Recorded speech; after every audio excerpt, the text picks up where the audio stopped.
là cái motor này gió bây khả năng motor này gió trên này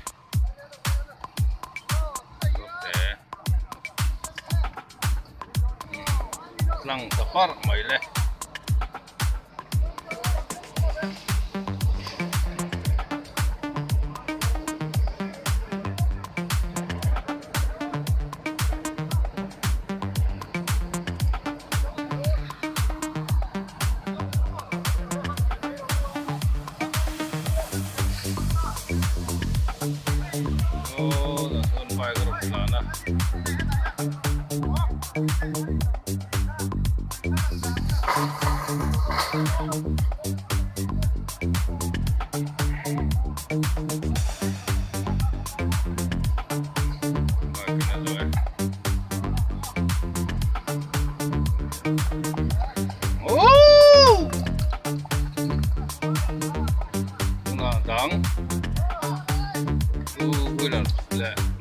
chứ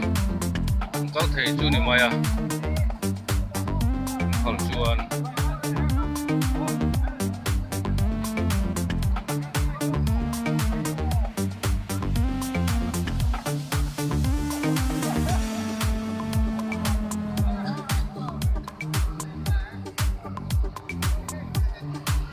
có thể chú